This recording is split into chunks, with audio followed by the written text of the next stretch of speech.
So everybody should be asked to accept. Everybody should be asked to accept the recording there. That this is being recorded. So, are you sharing your screen, Dr. Naheed? Yes, I am sharing it now. Okay. So, I'll just do a brief introduction before we start. We've 73 people on the call, and there's more people that join in every second. It's only 1931, yeah. So you're very welcome along, everybody. My name is Noel O'Neill. I'm a director of the Ayurveda Centre, and this is one new webinar in a series of webinars that we're doing. We have done webinars on many, many different topics. Everything from sinusitis and tinnitus to the menopause to anxiety to dementia. Actually, I'll show you a little bit later on where you can access all of those webinars. And these webinars are all about the Ayurvedic perspective on these different disorders. So Ayurveda is made up of two words. Ayu means lifespan and Veda means knowledge. So Ayurveda is the knowledge of lifespan. And it's reckoned to be the oldest tradition of natural healthcare in the world. It certainly goes back thousands and thousands of years. And it's based on the concept that health is based on balance and ill health is based on imbalance. And if you look at the word disease, we say someone has a disease, it's in that word. It's dis-ease. The system is no longer at ease with itself. So Ayurveda is all about learning about your nature, because obviously people are not all the same. We all have different tendencies and different characteristics. Some people can be, they can become angry very quickly. Other people are more placid. Some people are big, stocky build and slow moving. Other people are very thin and very fast moving. So we all have many, many different characteristics. So Ayurveda recognizes that what suits one person, what's good for one person, is not necessarily what's good for somebody else. So within the Ayurvedic framework, it's very important that you know what your nature is. And then based on knowing what your nature is, you know the things to choose from nature that will bring you balance, and you know the things to look out for that will bring you imbalance. So Ayurveda primarily works on diet and lifestyle. It maintains that if we have a healthy diet, if we're eating good natural food, that we're getting all our vitamins and minerals and nutrition from, and if we have a good lifestyle, again, depending on our nature, maybe for some people, very strenuous exercise is a good thing, but for many people, very strenuous exercise is not necessarily a good thing. But if we have a good, healthy lifestyle, there are some basic principles that apply to everybody, regardless of your body type, like having your main meal in the middle of the day, like getting yourself plenty of good rest at night time, being in your bed for 10 o'clock and being out of your bed by 6 o'clock in the morning, and lots of other things that we can do. So primarily by doing these things, we can maintain our health. But then if we happen to go out of balance through lifestyle or through different things, then there's a whole lot of different modalities that Ayurveda can bring to bear, including the use of herbs, but also the use of detoxification programs, and things like meditation and yoga would also be within the remit of Ayurveda. So today's talk is being given by Dr. Naheed Farooq. Now, Dr. Naheed is what's called a BAMS. And a BAMS is a Bachelor of Ayurvedic Medicine and Surgery, and it's a 6-year degree course in India. Ayurveda is a major part of the healthcare system in India. It's very much recognized. It works alongside allopathic, or what we call modern medicine. And they have a 6-year degree course over there. You can study Ayurveda outside of India as well, but I'm pretty sure the only place you can do a BAMS degree, there may be one or two other countries, but mostly it's with India itself. So Dr. Naheed has completed this degree course. She's worked with the Ayurveda Centre in Ireland for many years now. She's also a gold medal winner in Dravya Guna, which is the knowledge of herbs and foods and what effect that they have on the physiology. And this evening she's going to give this presentation on Ayurveda, looking at tiredness and fatigue, which seems to be something that can affect quite a lot of people. A lot of people say they don't feel they're running to their full level of energy. Like everything, like every disease, well, like every imbalance, it has its degrees. You can have people that maybe feel a little tired and feel they're not full up to their energy, right the way up to someone who feels that they've got chronic tiredness that completely doesn't allow them to live a healthy, fulfilling life. And if they do anything, then if they go out one night, then they're spending days recovering to get their body back into balance. They just don't feel they have the energy to do anything at all. So definitely there's some imbalance there. So we're going to look at all of that this evening. So Dr. Naheed, I'm going to hand over to you, and we look forward very much to your presentation. Thank you, Noel.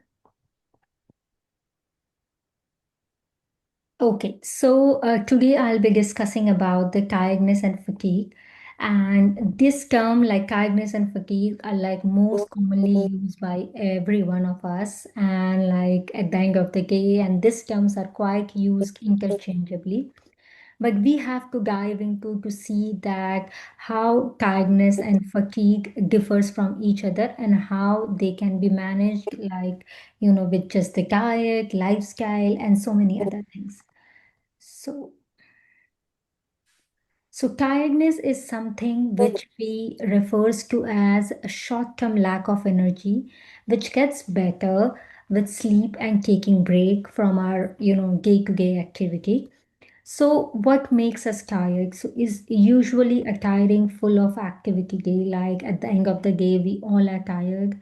Lack of sleep, for some reason, if we are not able to sleep properly, if not, we are not resting enough, then we can feel tired. It could be because of short-term illness like flu, cold, cough, and we can feel a lot tired than the usual days when we are a little bit sick, and due to deficit energy requirements. So maybe we are not eating the amount of food which we require to perform our day-to-day activity, and that can make us really tired. We can also feel tired a lot if we don't take enough of the fluid, or if we are taking something which is making our body excessively dry, like coffee, especially when you have coffee at night, that can make your body, like, have trouble sleeping. And if you don't sleep, then you will feel tired.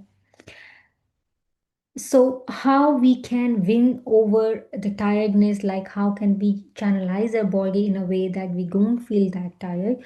So first of all, we need to understand, as Noel just mentioned, that everyone is different from another one. Every person has a different kind of a physical strength.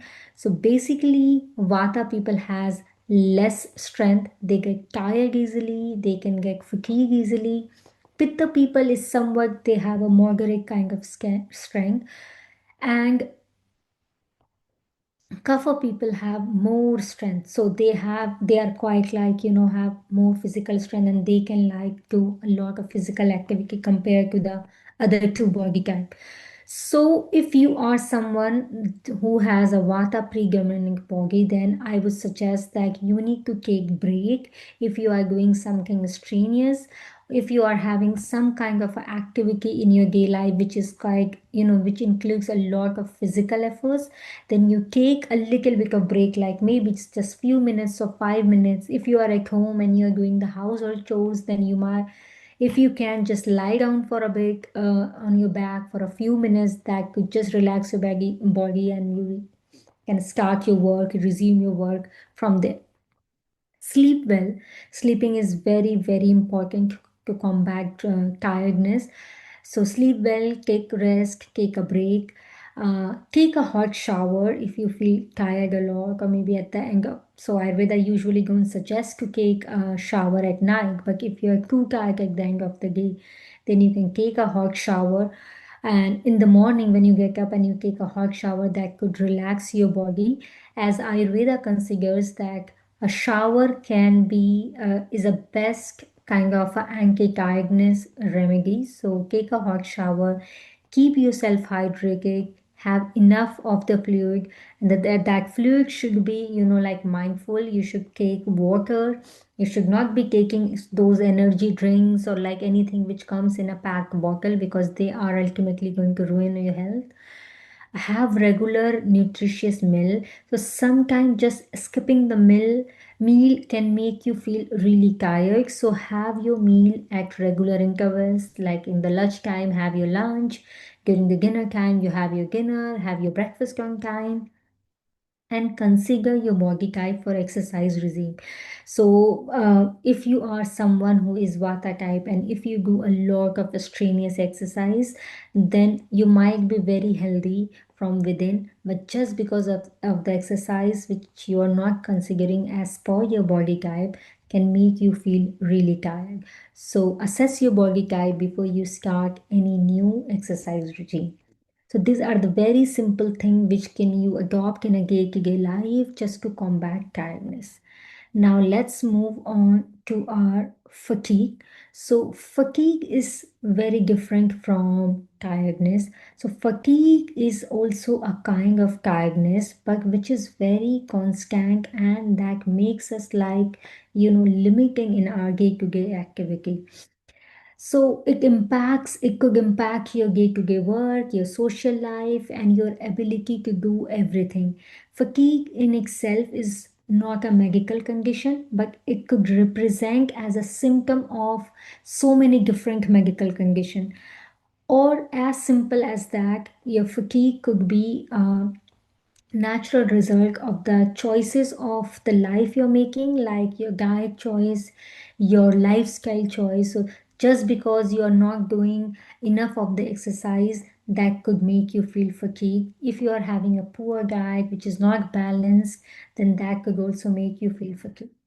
So how it actually feels like being fatigued. So you'll be having lack of energy, there'll be no motivation to do anything, and there will be no desire to do the activities which you once used to love and used to enjoy a lot. It would be trouble for you, it would be hard for you to get up in the morning, though you had a good night's sleep, a 7 to 8 hour sleep, but still you will struggle to get up in the morning. There could be muscle pain, there could be weakness, there could be stiff shoulder because of the fatigue. There could be psychological symptoms like brain fog. You will not be able to pay attention to anything which you are doing, and you might have kind of trouble in remembering things or incidents or any minute details. There could be emotional symptoms as well, like nervousness, like anxiety, like irritability. There could be like, or when the fatigue, like increases a lot, and if it reaches an extreme level, then it could make you exhausted to that level that you will not be able to perform your day-to-day chores, and it would become very hard for you to make it through the day. So, what are the causative factors? Why actually we are feeling fatigue? So, all the factors which could be responsible for making anyone fatigue could be classified into three different broad headings. First one is physiological, second one is secondary fatigue, and the third one is chronic fatigue. So physiological fatigue is anything or which is non-medical. So it could be our dietary choice, it could be a lifestyle choice which is making us fatigue. It could start like just has started like very new, like you're experiencing it like for like few days or maybe a few weeks. And it could be because you're exercising too much or you are not exercising at all. It could be because of the problem in your sleep. It could be because of the dietary choices, like you're not eating the nutritious diet, you're having a regular alcohol every now and you're having too much of caffeine. Or it could be because of the result of as a complication of taking certain medication like antidepressant or certain kind of sedative medication. It could be because of, emotional stress, because of the boredom, because of the grief, or any other non-medical issues. And physiological fatigue usually gets better once you address the lifestyle factor that's causing it.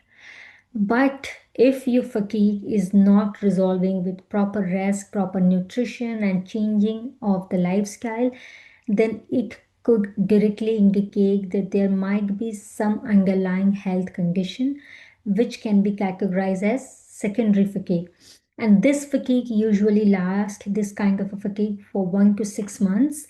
And it usually gets better when you address the root cause of the problem. And it could be the most common causes of secondary fatigue could be anemia. Anemia is one of the leading cause of secondary fatigue. It could be because of the arthritis, because you are having aches and pains everywhere. There is inflammation in the body, and which is making you feel fatigue.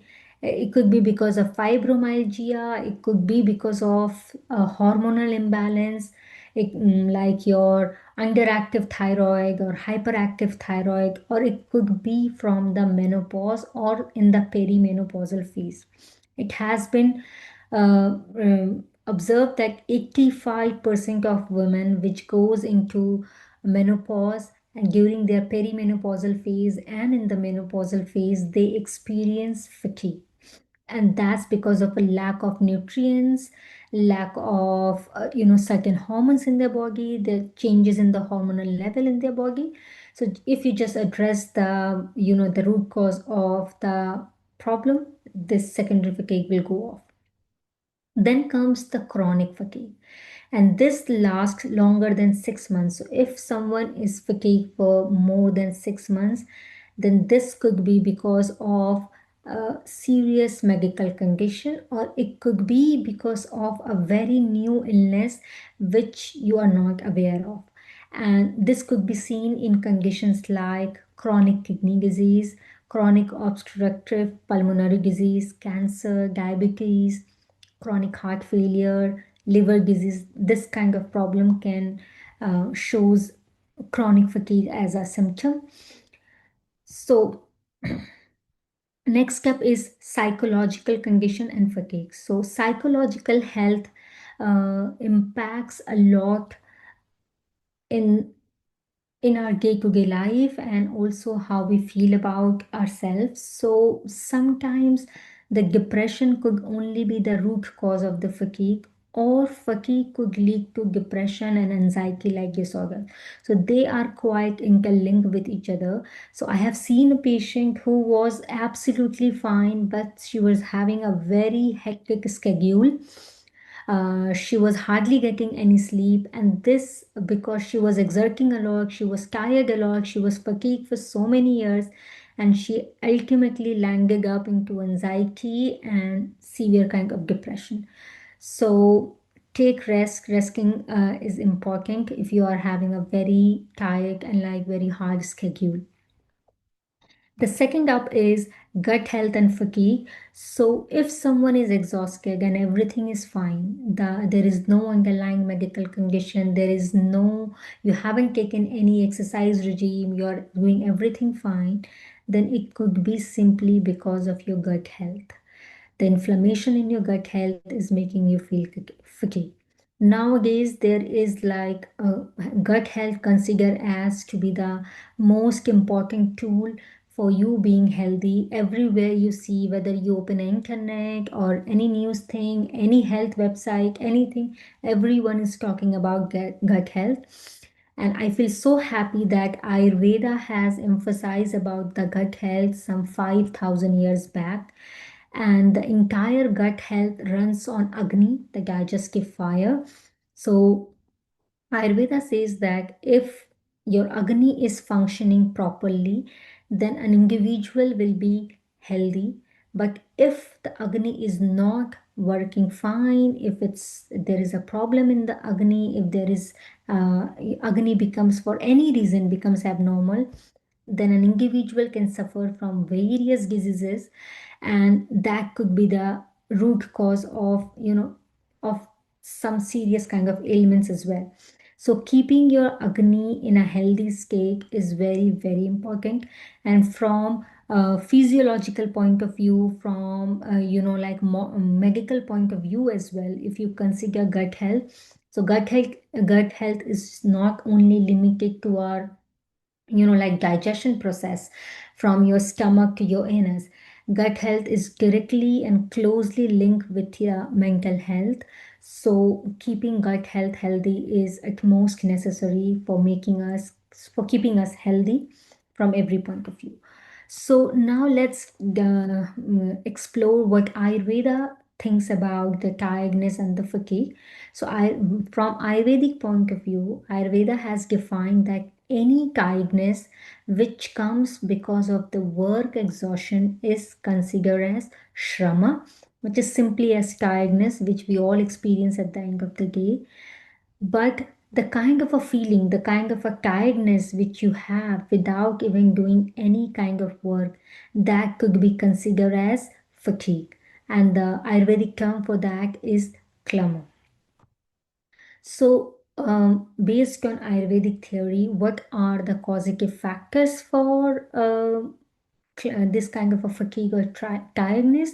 So, as I already mentioned, that Agni plays a vital role in keeping us healthy, in keeping us work properly. Our entire system works properly if we have our Agni working absolutely fine. So, the first causative factor, as per Ayurveda, is indigestion. So, why indigestion happens? If we are not eating in a way which Ayurveda has advised us to eat, or and if we are eating like if the previous meal has not been digested, and if we take another meal, then that could lead to indigestion. And if we continue doing this indigestive process, like if the indigestion is going on for a longer period of time, then it leads to stasis of the food in our digestive system, and this kind of a stasis can lead to finally blocking of the minute channels which provides energy to the entire body, which provides prana to the body. So if we are not getting enough prana to in our cell, in our different organs, then that could definitely going to make us fatigue. If we are not digesting our food properly, then it's quite evident that we are not going to make healthy tissues. And the very first tissue is rasadhatu. So if we don't make enough of the rasadhatu, then that could also lead to fatigue.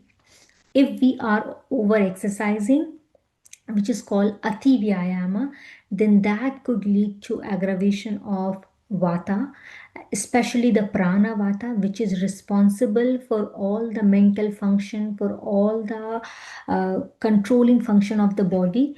And if the mental health is not working properly, then that could lead to fatigue as well, because our psychological health and our fatigue is quite interlinked to each other. And Ayurveda also has suggested that if someone exercise a lot, then their last dhatu, which is called Shukra dhatu, is not going to be adequate. It will reduce in quality and quantity. And if we don't make enough of the Shukra dhatu, then we won't be able to make enough of the ojas. So ojas are nothing but our shield mechanism, our immunity, our resilient force that could get through to any illness, that helps us to recover from illness, that helps to repair our body, that provides basically provide us immunity. And ojas are formed from the Shukra dhatu. So ati vyayam can lead to depletion of the Shukra dhatu. So consider your body type if before taking any exercise regime. Under exercises leads to lack of under exercises leads to aggravation of kapha dosha, because kapha is very stable, very kind of heavy in nature, and you need to keep moving it to be in a stable and in a balanced state. So if someone is not doing any exercise at all, then that could lead to fatigue as well. And that could also prove from the medical point of view is that if we are not exercising enough, then our cells won't be able to receive the amount of the oxygen which is required to perform our body nicely and efficiently, because you are not getting enough of the oxygen in your cells. So you need to exercise, at least go for a walk, or a simple yoga asana can help you to provide enough of the oxygen to your cells. And also, if someone doesn't exercise and have a very sedentary lifestyle, then the insulins won't be able to enter into the cell. And if that happens, then that will lead to hormonal imbalance. That would lead to you won't be able to judge your appetite because your insulin is not able to enter the cell. So to move your body, to keep your body stimulated and to work properly, some kind of physical activity is required. So the treatment principles. So these were the symptoms from medical point of view and from Ayurvedic point of view, and I have also discussed the causative factors what can lead to fatigue. From the treatment principle, if we consider, then from we will consider the Ayurvedic point of view of the trick for the treatment, and from Ayurvedic principles and Ayurvedic point of view, the kapha and the ama are the two most responsible factor for the fatigue. So we need to take all the measures which can help to keep the kapha and the balance state and to prevent the formation of ama in the body so that we digest our food properly and we don't have any malabsorption and we don't uh, get any symptoms of the fatigue. So when we consider the diet or we consider the herbals or any remedy, that should be focusing on balancing the kapha and to enhance the digestive process so that we don't have produce a lot of harm in the body. So while considering the diet, what you are eating, it's very, very important. But what is more important is when you are eating. Hunger, when you feel hungry, then only you need to eat. And this is very, very important because sometimes your body might not be working that efficiently that you think that it has to be, and you might not be able to digest your food for a longer period of time. But just because maybe it's 1 o'clock and it's the lunch time, you have to eat your lunch and you go and you have your lunch, a big meal, then it won't going to provide you any nutrition. In return, it's going to impact your body in a negative way that will lead to indigestion and ultimately leads to formation of ama. So eat only when you feel hungry. Feeling of hunger is a cue that your body is now ready to take another batch of food. It's ready to digest the food. It's ready to embrace the food which you are going to take. Next up is quantity of the food. So as much as the quality of the food is important, the quantity of the food is very, very important. So if someone is having a lot of the food and compared to that, they are not performing any physical work or any physical activity, then that extra calories is going to store up in the body and that can lead to tiredness, lethargy, and ultimately fatigue. So, when you choose your food, if you are having any symptoms of regular tiredness and fatigue, then the taste you should consider is having a sour and the bitter taste in the food. Your food should be light so that you can digest it nicely. Your food should be warm because when the food is warm, it gets enhanced by the penetrative quality, it gets enhanced by the most absorbing quality. So a warm food can get absorbed easily compared to the cold food. So it should be light, warm, penetrative, a little spicy and aromatic. So anything which has a good aroma can soothe the body and can help you relieve the fatigue. You should consider having the digestive spices in your diet on a daily basis, like cumin, coriander, fennel, ginger. These are very common spices, readily available anywhere. So add at least half a teaspoon of cumin, coriander, fennel, and ginger in your diet every day so that you digest your food nicely and there is no chance of any indigestion or any kind of ama formation.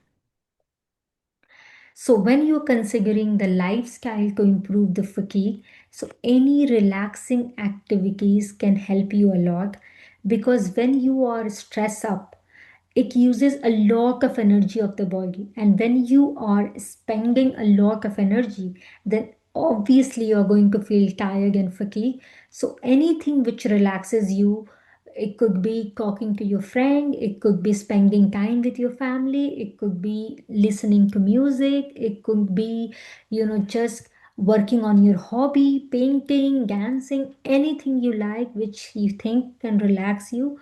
Consider doing that relaxing activities at least 3 to 4 times in a week for at least half an hour.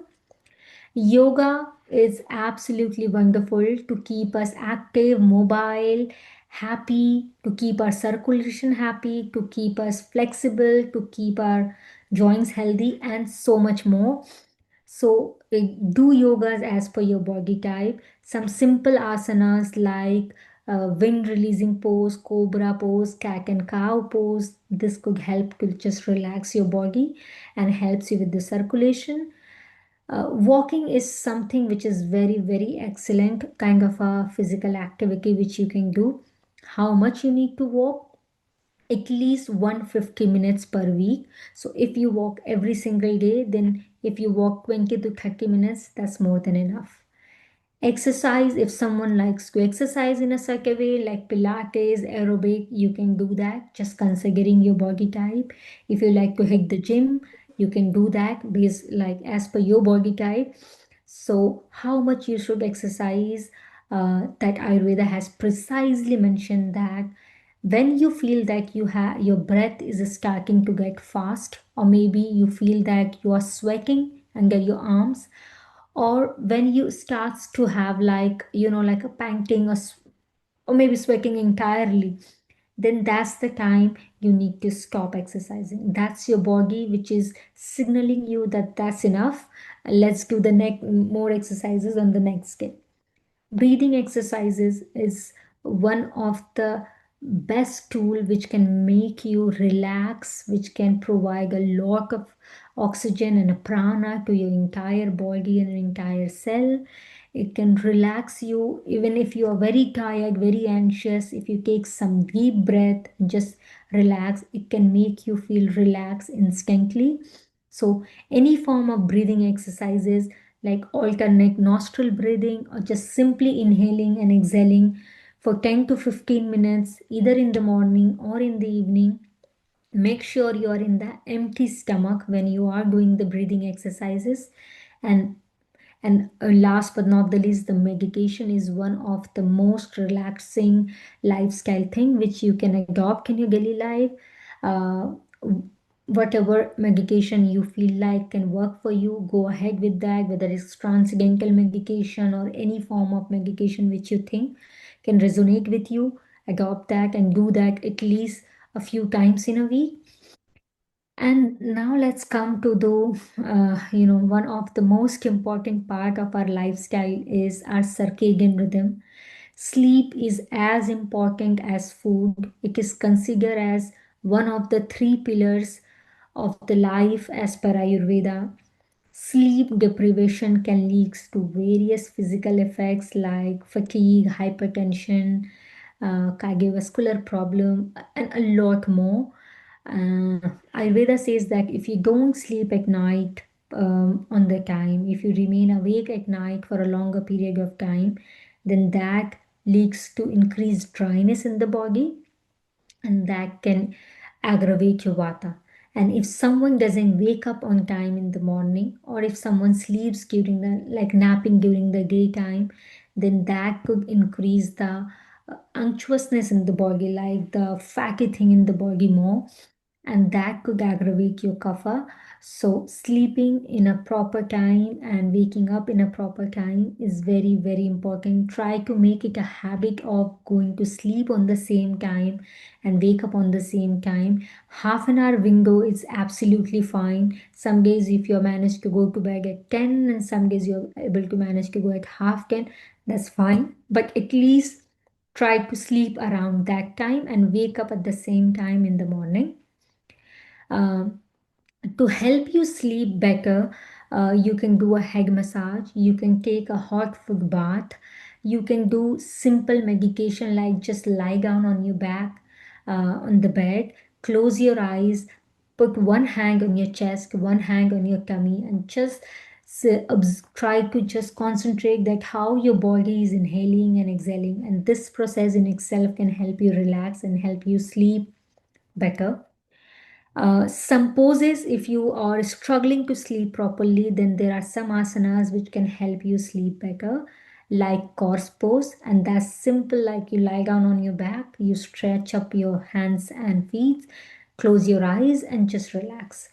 Or you can do a happy baby pose before the bedtime. Yeah, that's up. And there are certain therapies which you can consider if you are suffering from fatigue, like dry massage. You can do dry massage with either Triphala powder, or it could be with the triphala and the barley powder. And maybe your Ayurvedic doctor can help you based on what your body needs to just formulate the dry massage powder for you. Suggestion can help you to relax your body. Like suggestion helps to balance the kapha, it helps to reduce the stiffness in the body, it helps to relax the muscle. So any form of dry massage like sauna, or maybe if you can do like, a hot shower for a few minutes when you feel like you are like too hot or you maybe starts to sweat, that could help to relax. If you are suffering with something in digestion, if you think that your rasadhatu is depleting in nature, and that you can assess from other symptoms like blackouts, you're feeling weak, you're maybe having anemia. So this could be helped by fasting in a day. And just once a week, you can do that. On those days, you can eat very light, just be on the fruits, or maybe just eat a very light, very runny khichdi and have some warm water. So in this way, you can help your body to just digest all the amas which has already been accumulated.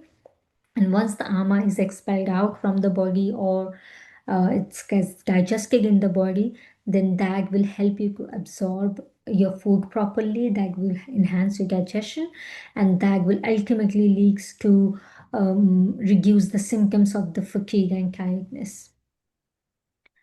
So there are some things, some very simple thing which you can do every day at your home is making yourself a herbal tea. All you need is cumin powder, coriander powder, and fennel powder. Or you can use cumin seeds, coriander seeds, and fennel seeds, half a teaspoon each. Boil it in a pan. Don't cover it when you are boiling it. How long you need to boil till you see that it has started boiling, the water has changed its color, and it is making a lot of the bubbles. You just strain it and have it, 1 cup in the morning, 1 cup in the evening. I have shared in detail how you can drink it, how you can make it in the hands out, which Noel is going to forward you all. And the second thing you can do is having a golden milk at bedtime. But if you think that your digestion is not working fine, then don't immediately start taking the golden milk. First, you take the herbal tea for a week or so.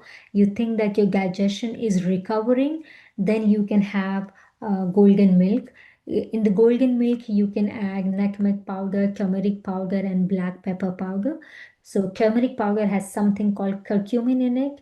Black pepper helps to absorb that curcumin, and nutmeg powder is excellent to make you sleep very well.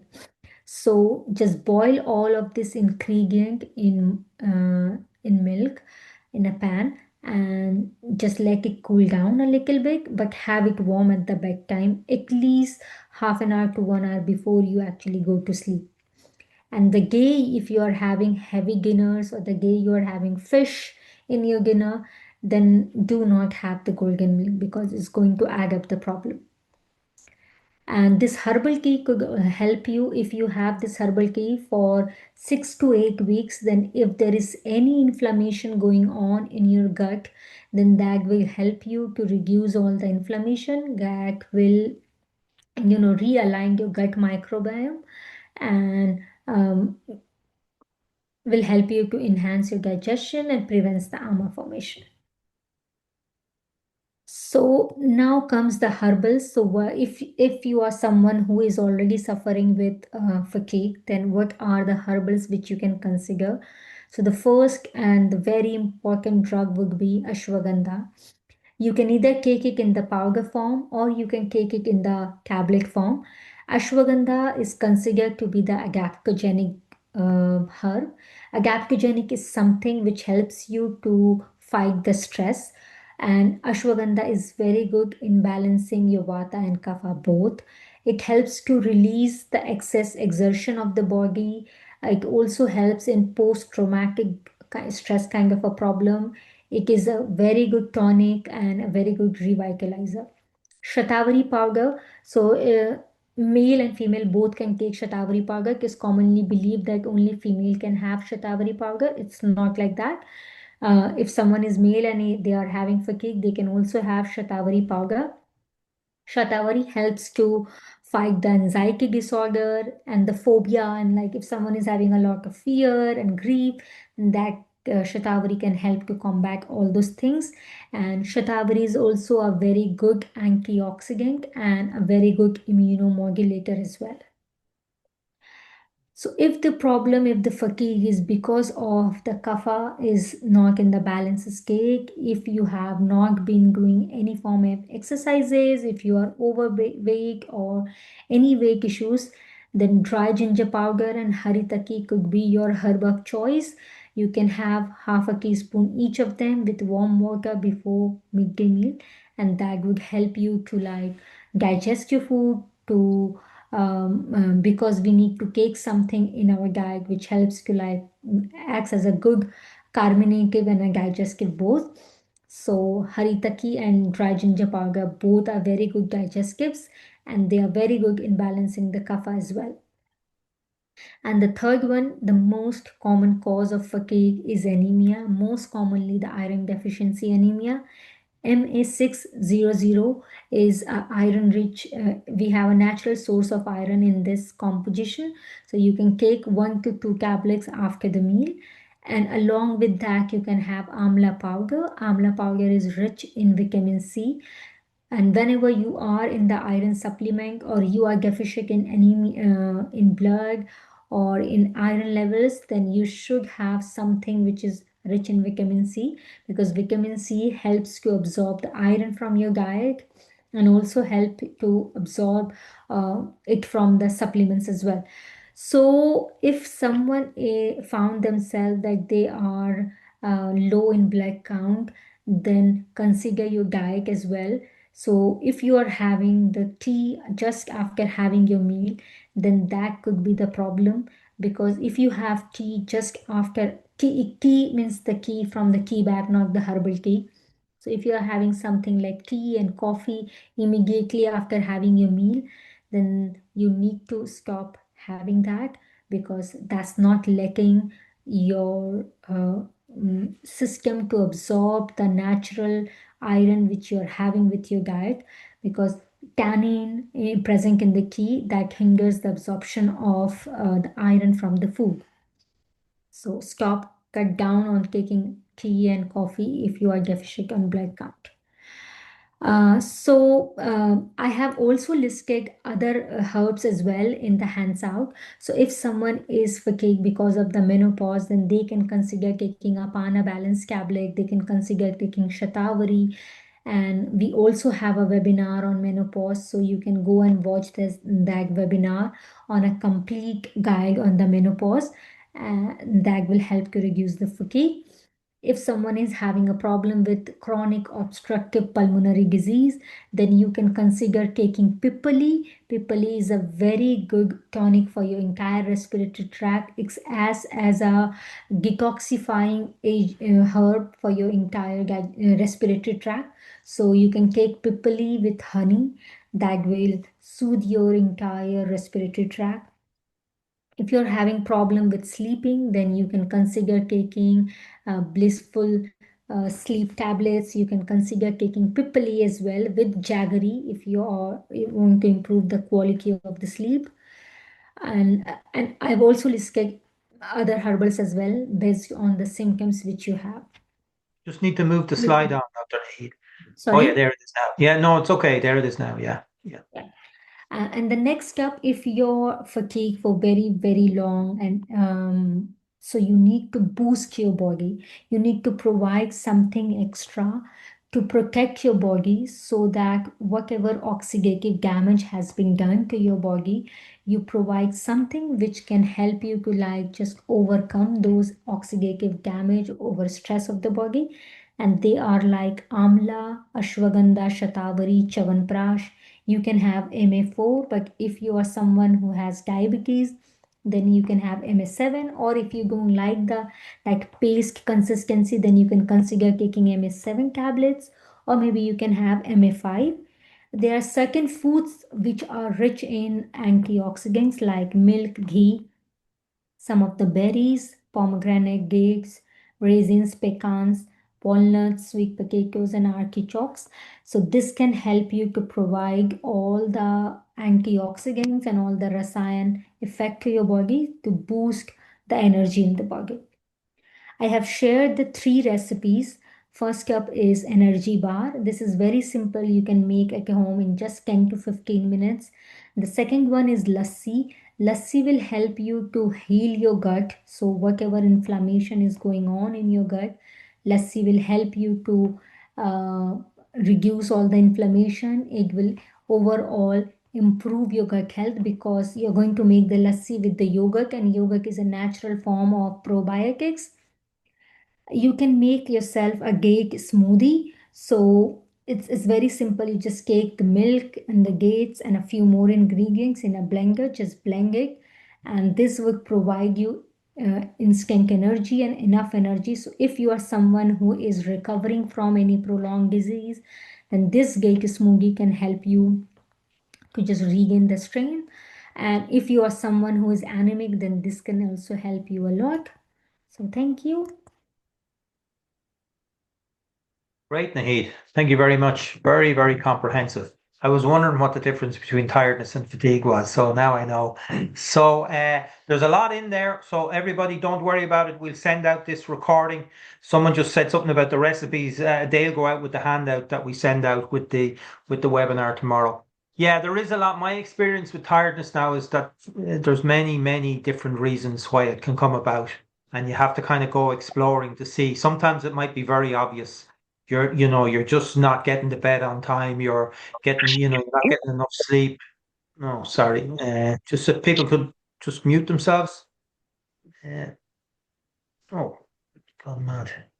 Okay, sorry. So, yeah, so you know, okay, there's something going wrong here. So you're just not getting enough sleep. You're getting up too early. You're getting to bed too late. You're eating bad food. You're eating a lot of processed foods, a lot of sugars, a lot of things like that. So in that case, obviously you make those changes and then see, does that resolve itself? That would be the first thing to look at. I think if it's a consistent thing with some people, it's no harm in getting your bloods done. You're not going to know if you're low in iron without getting your bloods done. You might be guessing at it, but you're not really going to know if you're low in iron without doing your bloods.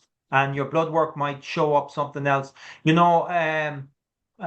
Brennan advised me, like I'm in my 60s now, so Dr. Brennan advised me a few years back to get my bloods done every year, just as a preventative thing, just to keep an eye to see if anything's gone out of balance. Like obviously with men, you'd be looking at your prostate, PSA levels and stuff like that. But also, like there's lots of other readings. There's some general ones that you can get, and there'll be lots of readings in there, like your cholesterol levels and your PSA levels and your B12 levels. That could be a very big factor in tiredness if you were deficient in B12 and your iron and all those things. So if chronic tiredness is something that's really affecting you and you really want to start going after it in a big way, then there's no harm in getting your blood work done.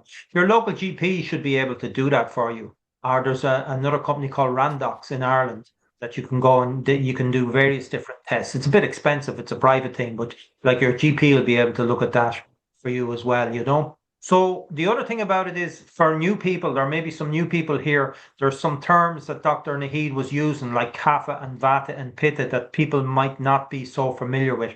But those terms are actually essential to Ayurveda. It's essential that we understand those terms. And we have put together a 7-lesson Ayurveda course, an introduction to Ayurveda. Actually, we did it during COVID, and it's on our website. If you go to ayurveda.ie, just go to I have ayurveda.ie. I have linked that YouTube channel in the handout. In the handout as well. Yeah, Okay. for the So if seven lesson course. Yeah. if you just go to, maybe I'll share my screen if I can. Hang on a second. And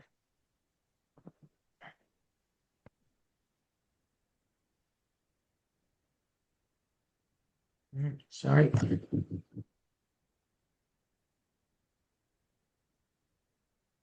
What?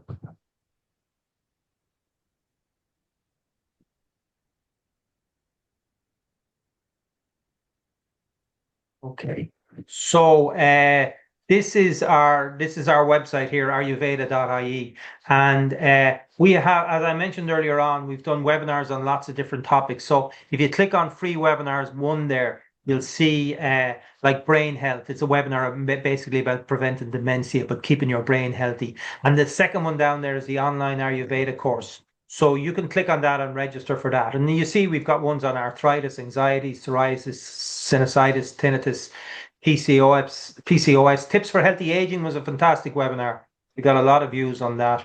And then free webinars too. That's the one that Dr. Naheed talked about there, the menopause and endometriosis and migraine. So we have lots of, if any of those topics interest you, you just have to register with your email address and we send out the link to the webinar. And also we send out the notes that accompany the webinar as well. So that's just on ayurveda.ie. If you're in the UK, we have, we have as many customers, if not more, in the UK than we do in Ireland. So we have a separate website. It's called arulan.co.uk. It's exactly the same as our Irish website, except all of the pricing on our products is done in sterling as opposed to euro. But you can go to that arulan.co.uk. But it's got the same menu options, and you can, you can see all the different courses that are there as well. So if you feel that the things that Dr. Naheed is talking about make sense and are of interest to you, and you want to find out more about Ayurveda, then I strongly advise you do that 7-lesson course, because it'll give you a really, really good understanding. And by the time you finish that course, you'll have a very good idea about whether in your own nature you're Vata, Pitta or Kapha. So it's well worth taking a look at that webinar. And as I say, you have to hunt down what's causing your tiredness. It could be very obvious. It may not be so obvious. Dr. Naheed mentioned medication there. Like, as we get older, for some reason, we seem to be going on more and more and more medication. Like many people in their 60s. Thankfully, I personally, I'm not on any medication, but then I've been doing TM and Ayurveda for many years now. So that has more than likely stacked up in my favor. But I know quite a lot of my friends would be on statins and blood pressure tablets and all types of different things. And the more medication you're taking, the more it can have an unknown effect, because all of these different medicines interacting with one another, we don't really know what the effect can be. And one of those things could be tiredness as well, or hormonal imbalances as well, the underactive or overactive thyroid. So as I say, you have to try hunt it down, depending on how serious it is. But a good place to start is with getting your blood works, but also with getting your lifestyle right. Also with getting your diet and lifestyle right. So we will send out the notes for this. And if you have any questions now, you can just put them into the chat box and I'll go through some of them here. So this is one from Binjia. Excuse me if I get that pronunciation right, but I hear ashwagandha is to be avoided for people with thyroid. What are your thoughts? So Dr. Naheed, if people have thyroid problems, ashwagandha? Yeah, so thyroid, with the thyroid, if someone is having like autoimmune thyroid problem, like especially the Hashimoto's, then ashwagandha is quite not recommended in those cases, because ashwagandha is kind of immunomodulator. It can, work in your immunity, and so it's better to avoid. Otherwise, ashwagandha is very safe. It helps to lower down your blood pressure level and your sugar level as well. So if someone is diabetic or hypertensive and they are on medication, so always take ashwagandha under your doctor's consultation. Otherwise, better that you take it in a very low dose and for a very, like for few weeks, not for a very long period of time. Yeah, and the other thing I would say is that we do these webinars to give people, an overview, is that there's more than one way to approach the health issues that you have in your life. But I always think that these are just general webinars. We mightn't individually know the people looking at this webinar. And if you want to take this further, then it's a great idea to have an actual consultation with a Vaidya. With an Ayurveda, a Vaidya is an Ayurvedic doctor. And then an initial consultation with a Vaidya is like for an hour. So you get to go through a lot of things. And then the Vaidya will know whether you're Vata, Pitta, Kapha, and the Vaidya will be able to pick up lots of things. And then they make lots of suggestions that you can do. So, but certainly if you don't want to go to that level of having a consultation, then certainly the general lifestyle advice is like early to bed, early to rise. Well, we all know that anyway. Main meal in the middle of the day. Very interesting one there that Dr. Naheed said about not drinking tea directly after your meal. Now, I don't know about in the UK, but certainly in Ireland, in my family, the first thing you did after you had your meal was have a cup of tea. So I think it's better that you leave it at least half an hour. I had heard that, but I didn't know the reason. But the tannin is causing a blockage of the iron absorption. Is that correct, Dr. Naheed? Yes, That, yes. yeah. Okay. So that makes a logical why you shouldn't have a cup of tea directly after your meal. It's a very Irish thing to do that, especially in the evening time. You just have your tea and then you just have a cup of tea. Some people would even have a cup of tea with their meal.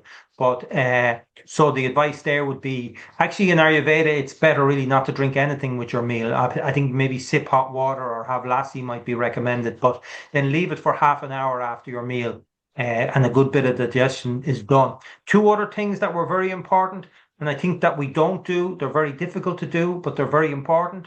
One was Dr. Naheed said, don't eat unless you're hungry. Now, I would say 90% of the population are eating when they're not hungry. In actual fact, I would say a lot of people don't know what it means to be hungry anymore because there's so much access to cappuccinos. Like you take a cappuccino, it's got 300 or 400 calories in it, you know. So you have a cappuccino and a bag of crisps in between your breakfast and your lunch or something like that. It's just killing the digestive fire. It's just knocking it out. You're not getting a chance to get hungry. And then that hunger, that real hunger that people have is a sign that your body's ready to take food in. It's like a fire. If you can imagine that the fire is going really, really strong, then you can take a bucket of coal and throw it on top of the fire. We can't do that anymore for environmental reasons. But anyway, in the old days, you could throw a bucket of coal on top of the fire if it's going really strong. But if it's not going strong and you put a bucket of coal on top of it, you just put it out. So, and it's the same principle. Agni is digestive fire, and our digestive fire should be strong when we go to eat. But therefore, we have to be hungry. And I firmly believe a lot of people don't get hungry anymore. They just don't know what it is because they're eating all of the time. So yeah, it requires a discipline. You have to be disciplined about it. And so if you're not, I remember, we're told that breakfast is good for everybody, a most important meal of the day and all of that, but not in Ayurveda. It's not necessarily the most important meal of the day. If you're not hungry by lunchtime, by 12:30 to 1 o'clock, when the sun is highest in the sky and your digestion is highest in your body, if you're not hungry at that time, there's something wrong. And the something wrong could be that you're eating way too big a breakfast or your digestive system has gone completely out of balance. So if that is the case, you need to bring your digestive system back into balance. So skip breakfast. Now not if you're hungry, obviously. If you're a very pitta type of person, you're going to be hungry. But if you have no hunger for lunchtime, you need to do something about that. You need to be hungry at lunchtime, and that's your main meal of the day. And then your second meal of the day is, around 6 o'clock or 7 o'clock, and it should be a lighter meal.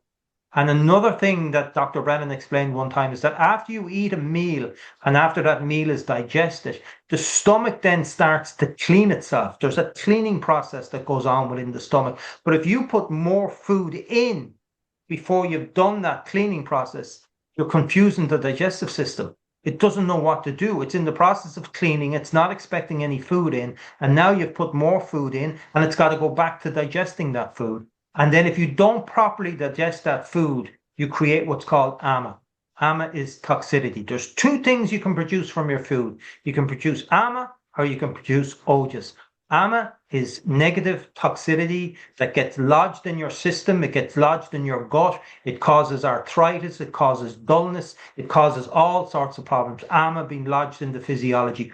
Ojas is vitality. It's strength. You can see it in someone's skin. You can see it in their eyes. I know myself personally, if I do something wrong, if I eat something wrong, if I take alcohol or anything like that, I can clearly spot it in my eyes the next day when I look in the mirror. There's kind of a dullness or a redness or whatever. And if I'm eating well and living well and resting well, there's a kind of a whiteness, a kind of a vibrancy. That's what ojas is. It's the same with your skin. There's a glow off it. There's a healthy, like kind of an aura off the body when there's a lot of ojas in it. And ojas is also immunity.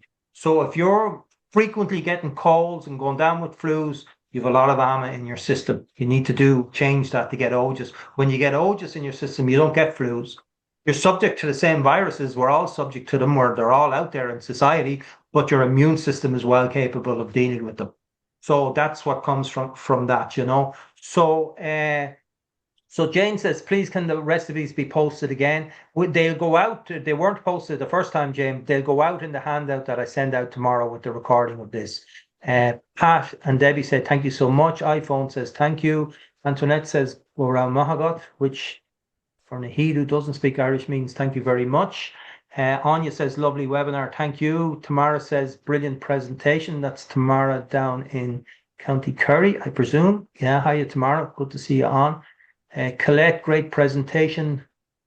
Super talk from Francis, excellent presentation. Mark Leakey from the UK, thank you, Dr. Naheed, excellent as always, and Noel for organising. Thanks, Mark, good to see you on board. Thank you, Dr. Naheed, Noel, a wonderful presentation. Would also like to know about ashwagandha and connection to thyroid, especially hashimotosis. Yeah, okay, so we've mentioned that. Dr. Naheed mentioned that. Regina from Scotland says, excellent. What is the AI message displaying on the screen, Noel? I've no idea, Antoinette. AI has a mind of its own, as they say, so I don't know what it is. Maureen, thanks again. This course is fantastic. I don't know how many times I did it during the pandemic. Oh, that's from tomorrow on the 7-lesson Ayurveda course. Noreen Ryan says, re-ashwagandha tablets. How long do you need to take the tablets for? 1 month or longer? I have mentioned that in the notes as well. You can take it for 4 weeks initially and see how it goes, and then you can like have it for another 2 to 3 weeks.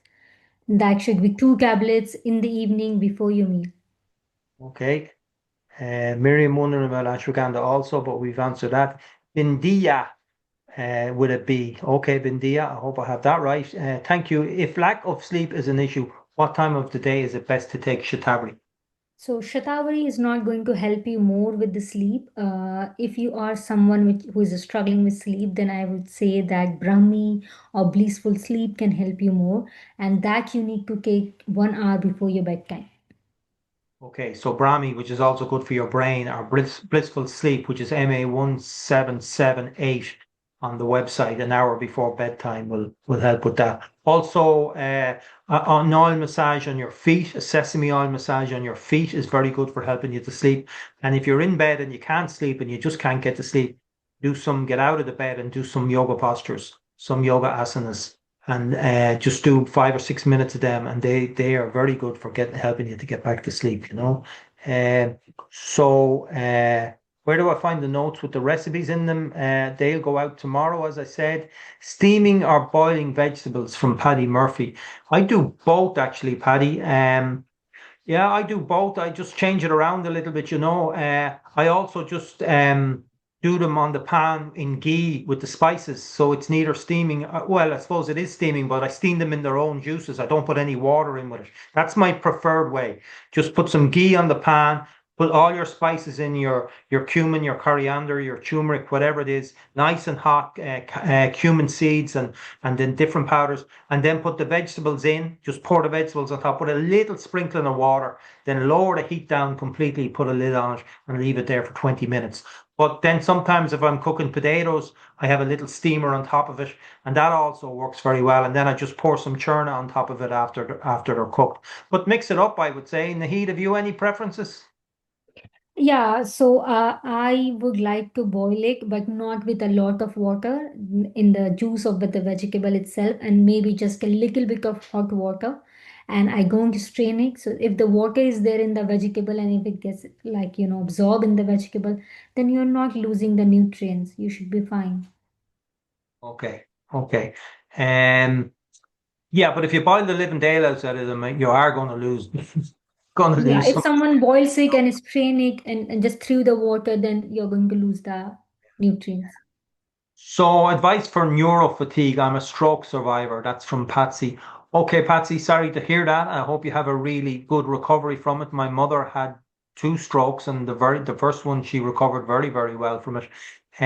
You think you need to really, really look after your Vata, so you should do the Vata lesson in the Ayurveda course. But any particular advice for Patsy? It's hard to know without actually knowing you, Patsy. But um, Yeah, I would say Bala, Ashwagandha, and MA4 could help you a lot with the fatigue, with the neuro, because these all are like Ashwagandha, Bala, and MA5. They are designed and they have all the neuro impact and like like neuro effect as well, like neurological effect as well.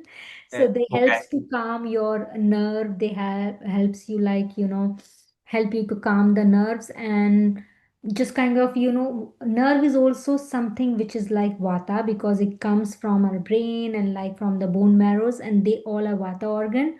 So you need to focus on balancing vata, as Noel said. And these herbs in particular are also neurological effect, and along with that, they helps to balance vata as well. Okay, so and Naheed has mentioned MA4, MA5, and MA7. They're all what's called Amrit Kalash. So you can go and look at them on the website under Amrit Kalash. Just put Amrit Kalash in the search engine. MA4 is a paste. MA7 is the equivalent of the paste, but in a tablet format for people who can't take the paste. And then MA5 is a completely different mixture altogether. They are the very first herbal preparations that were brought out under Maharishi Mahesh Yogi's guidance, who, like, we're Maharishi Ayurveda. So Maharishi was the person who introduced transcendental meditation to the West. And they would be also our biggest selling products as well. So you can look at them, and there's lots and lots of research done on those particular products as well because they've been around so long. So you can, and there's a couple of articles. Actually, we have a brochure on them. If you go to the websites I told you earlier on, ayurveda.ie, go over to the right-hand side. There's a link for brochures, and you should be able to download a brochure on Amrit Kalash as well, there as well. Patsy, I hope that helps. John McCrowan, is mint tea okay to have with a meal? Um, Probably Uh, to sip it. Probably you're not so I sure, would Naheed. say just to plain hot water would be fine with meal, and you can have the mint tea an hour after having meal. Okay, okay. So plain hot water, John. Just sip it. It doesn't have to be. You don't have to be drinking lots of Lot. it. Does coffee immediately after a meal have the same effect as tea? Probably, I would imagine a worse effect, to be honest. Coffee does not have tannin. Is that correct, Naheed? I'm not sure Yeah, about that. coffee doesn't have tannin, but coffee has caffeine and it has more terrible effect than tannin. So, Yeah. coffee is also not advisable to have it after food. It doesn't let your food to digest if you Yeah. have coffee immediately after having a meal. Okay. Actually, the advice is not to drink anything for half an hour after a meal, At anything at least an all. hour. Like I mean, probably we didn't say this, but this goes without saying, really. Any carbonated drinks, just completely forget about them. Just in general, forget about them. Not just with meals or anything like that. Cokes, Fantas, all of that stuff. Any of those carbonated drinks, they destroy your digestion. So don't go for carbonated drinks, and just avoid them. Probably we didn't They mention are that. kind of very bad for the kidney, especially. Yeah. Okay. So we just avoid carbonated drinks. Actually, this is something I just bought this evening. I saw it Caffeine. I saw it in the local shop here beside me. I hadn't seen it before, and I know kefir is used in Ayurveda. It's very nice, actually. I just got that in Eurospar. What's your opinion on kefir, Yeah, Dr. kefir Naheed? is good. Yeah, kefir is good. Kefir is something like which is naturally fermented kind of thing. So if anything is naturally fermented, they are kind of rich in probiotics. So that can help you with your gut health, to heal your gut health, to help you with your digestion, to help When you with should the you take it? inflammation. Hmm? I When think you should take it, if you are taking this one, then you should take it before your meal. before Because the meal? yeah, because you need to have something to just activate the probiotics to be absorbed back Okay. in the food. Yeah. And how does it differ from lassi? It's different. I think the compositions are different. It just comes from, I think a lot more things are added in this, the cafe one. Fair. Okay, okay, okay. Well, that's good. I just saw it in the shop, so I said I'd buy it. Sarah Bence, who is studying Ayurveda, or maybe she's completed it at this stage, interested to know why sour and bitter foods, particularly. I think you said that. Sorry, it's just disappeared on me. Sorry, Sarah. Uh, I think you said if it's a kapha imbalance, then why sour foods? Yeah, it is a kapha imbalance, but sour foods helps with the fatigue. So any muscular fatigue when it's coming, the sour that's why amlaki is like recommended a lot when someone is having fatigue because anything which is sour that's rich in antioxidant and that helps you to overcome fatigue. It's nothing to do with the kapha here. And to balance the kapha, we have another herbs as well like the bitter herbs like ginger and haritaki, they could help you to balance the kapha. But you need to have something sour to just combat the fatigue which is coming.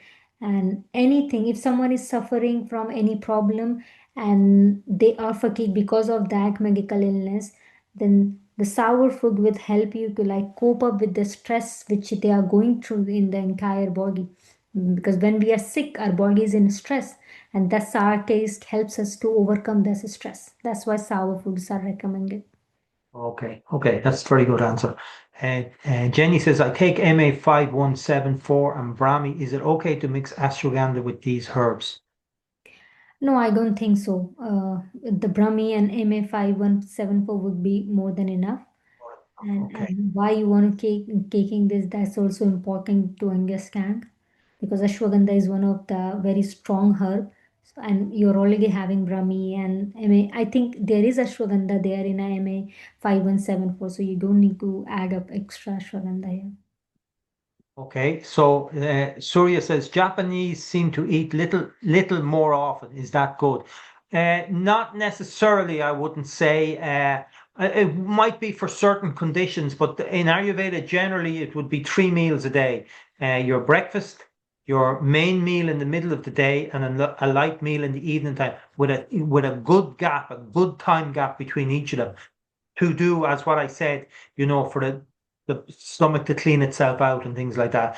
I think there are certain conditions when which somebody might be asked to eat more often. Maybe you have something to say on that, Naheed? If someone is suffering with Tikshna Agni, so if someone's Agni is like very fast, if it's like aggravated by Pitta, then they'll be feeling more hungry. So they, in that case, they can eat. If someone is athlete, they are working out a lot. They are expending a lot of energies. So they might be hungry, then you can eat.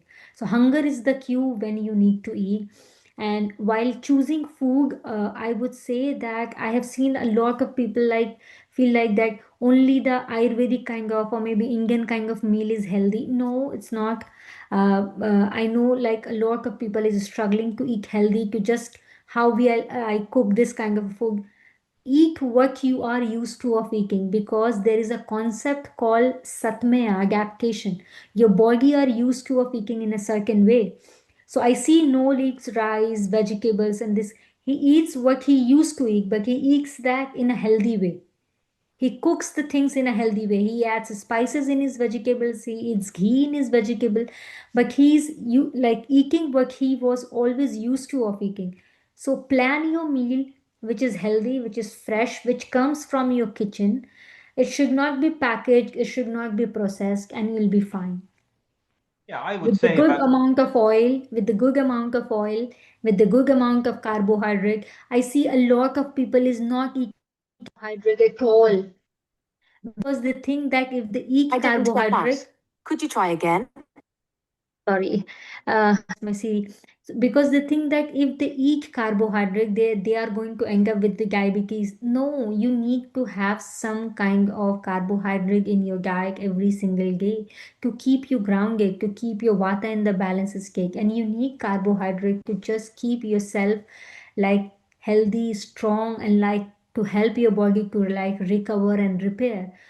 Eat it in a balanced portion, like have a certain amount of protein, have a certain amount of carbohydrate with all the spices, with a little bit of ghee in it, and you'll be fine. And if you do certain physical activities, like if you're walking 150 minutes per week, if you are doing any kind of yogasana or exercises 3 times, even just 3 times in a week, you'll be fine. You'll not have diabetes. So have everything which you see which is healthy and which is not coming from a packet or from a canned bottle or canned jar. Yeah, I mean, I would say, I mean, I do eat rice. I don't eat rice every day and dal, but certainly don't eat them every day. I would say 90% of what I eat is grown locally. I mean, I have McNally Family Farm, which I go to. They have a huge range of vegetables organically grown there. That's where I do my shopping. So I don't really have to be going to the supermarkets and stuff like that to buy stuff. I just get most of it and it's all grown in Ireland. So it's good all around. Obviously, the rice that I do eat is not grown in Ireland, or the dal is not either. But as I say, I wouldn't be eating them all of the time. So Bindaya, thank you so much for your time. Feeling changed, leaving, listening to you both. Okay, that's great. Thanks very much, Nolan, Dr. Naheed. Thank you again. Thank you for the wonderful from Bridget. Thank you for such another great webinar. Okay, so Sarah Platt, does Sukra Dhatu include just sex organs, or is it hormones as well? In Jyotish, Shukra indicates health of sex organs and hormones. Is this the same in Ayurveda? So Shukra Dhatu. It's Shukra normally the Dhatu. end Dhatu, but yeah. Yeah, Shukra Dhatu, we have seven dhatus in the body. And if you are not making healthy dhatus, then it's going to impact your Shukra Dhatu, and that's the last dhatu. And Shukra Dhatu is very, very important because from the essence of Shukra Dhatu, we form the Ojas. And we know Ojas is our immunity. So keep us healthy. Shukra is required. To make the healthy ojas. So Ayurveda this gives this concept about the shukra, and shukra is anything which is your ovaries, your testicles, your hormones to reproduce, your periods thing, the hormones which are regulating your periods. So everything comes under the shukra dhatu as per Ayurvedic point of view. Okay.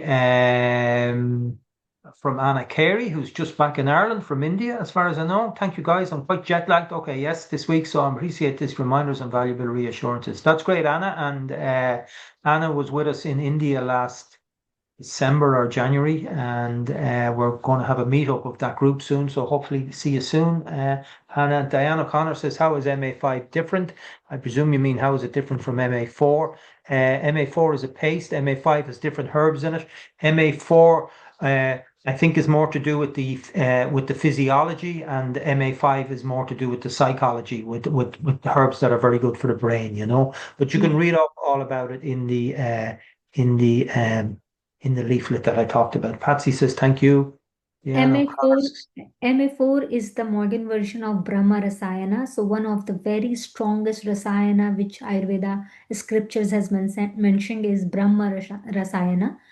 So Brahma Rasayana, the formulation of Brahma Rasayana is MA4. And if you cannot have paste, it's MA7. And MA5 is a completely different Rasayana than MA4.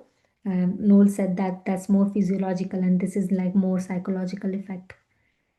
Steve Hubble says, Yo Valley do organic kefir. So, Steve, I think you're in the UK, as far as I remember. So, we might not get that in Ireland. I'm not too sure. But anyway, for people in the UK, you can get organic kefir from Yo Valley. Maria's, why do I wake up to go urinate several times during the night? I'm 63 years of age. It's a big problem for a lot of people. I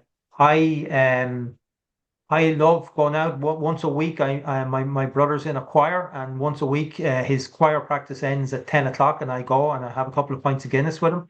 And that night I'm up going to the toilet 2 or 3 times, which is a big drawback from it because definitely the next day, I mean, I wouldn't drink to excess or I wouldn't drink very much, but even when you consider a pint, it's still a lot of liquid.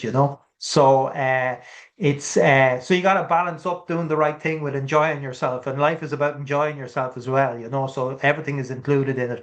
But yeah, I definitely have to get up to go to the toilet on those nights. So Maria, you need to not drink after 6 o'clock, really, and maybe you're already doing that, but you need to not drink after 6 o'clock. Any other reasons why she might be urinating a couple of times in the nighttime? Yes, it could be so many reasons. It could be as simple as that you're having a lot of the water at the night time, or it could be that you might be having some kind of infection in your maybe in your urinary bladder or in your kidney, or it could be some problem with it because the nighttime urination, if you have to go several times, and if you are getting it like if you are doing it for like few weeks or few months, then I would say that you really need to get your kidney checkup. You get your urea, creatinine levels checked, whether your kidney is working fine.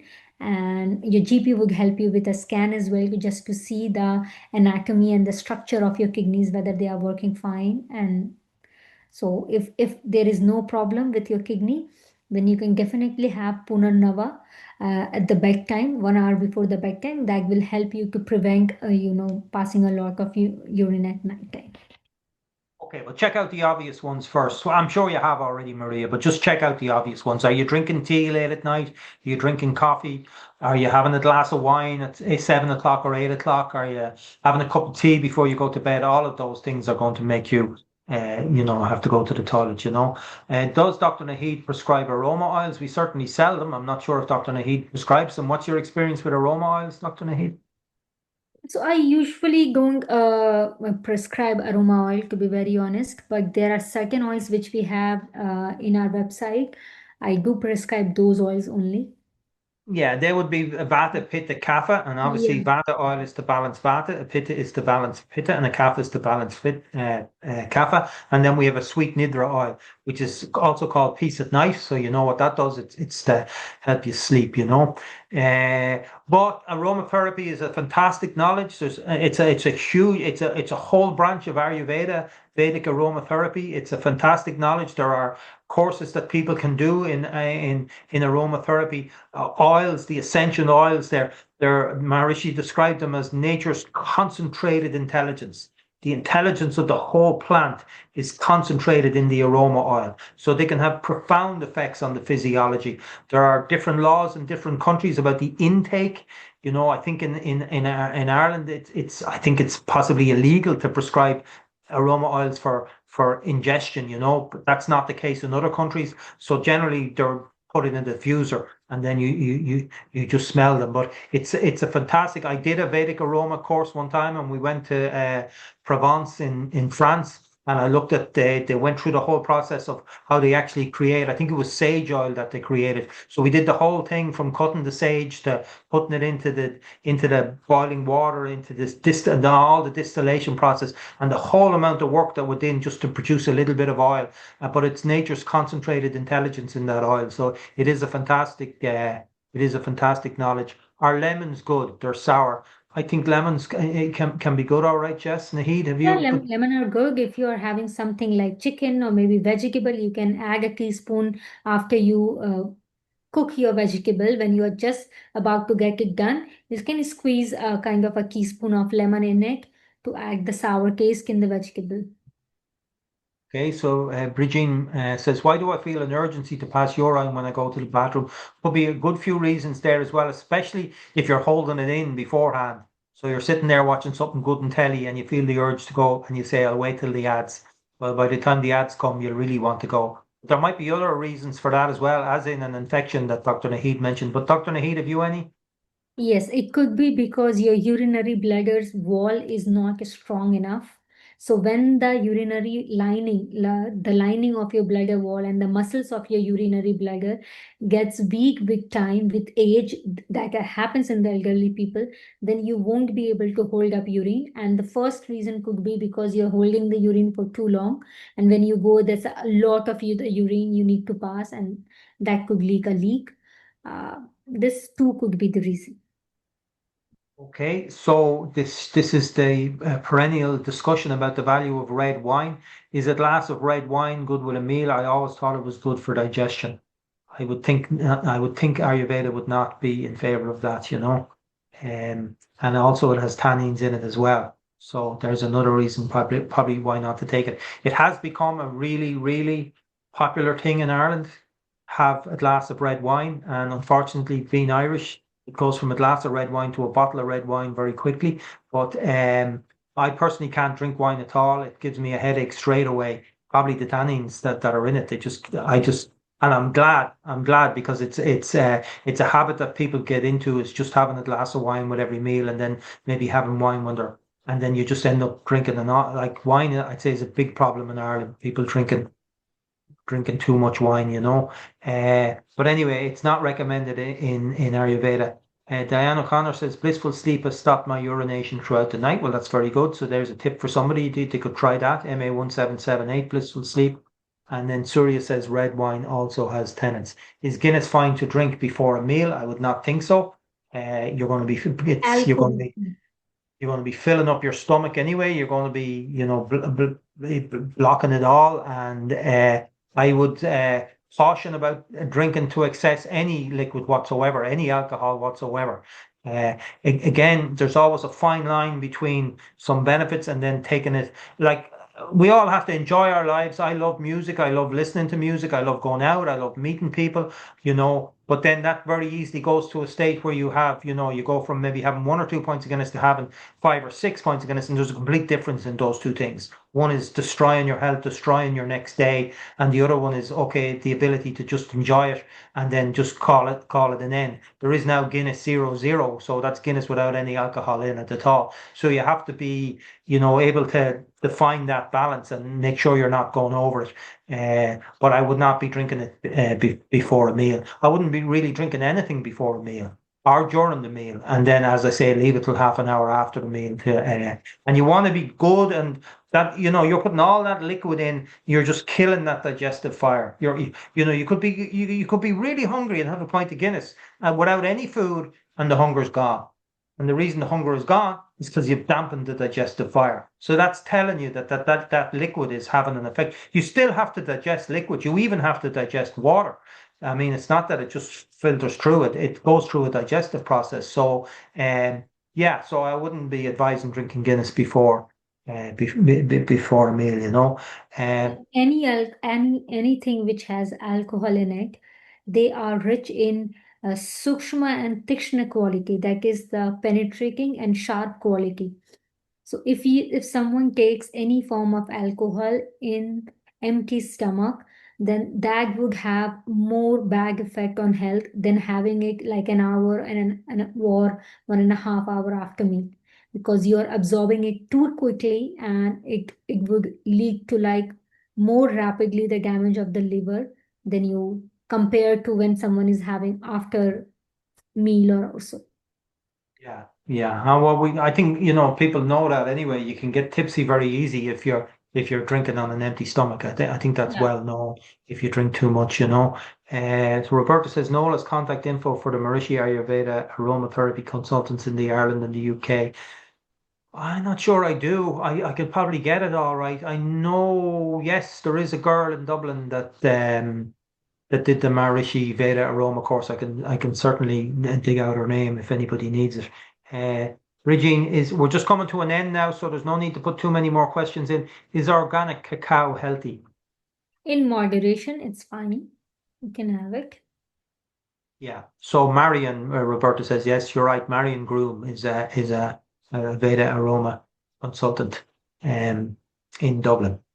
Okay, everybody, we've come to 9 o'clock, so it's time to start winding down. So I want to say a huge thank you to Dr. Naheed. She put a great deal of effort into that webinar. There's an awful lot of information in it. We'll send out a copy of it to everybody.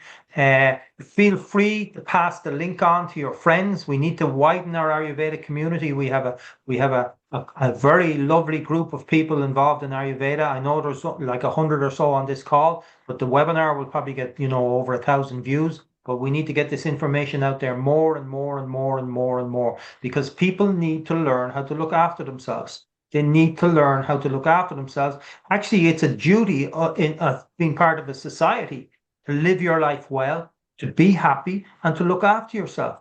Because if you're not living your life well, if you're unhappy and you're unhealthy, you become a burden on society, because you end up going into hospitals and doctors and clogging up that whole system, which is completely clogged up anyway as it is. And it's clogged up with very preventable conditions, very, very preventable conditions. So the way to do it is to live your life properly, to live your life with dignity, to live your life with happiness, to look after yourself, to respect the body that you've been given by God or by nature or whatever way you want to put it, but to look after it, to be good to yourself, to be good to your neighbors, to be good to your community.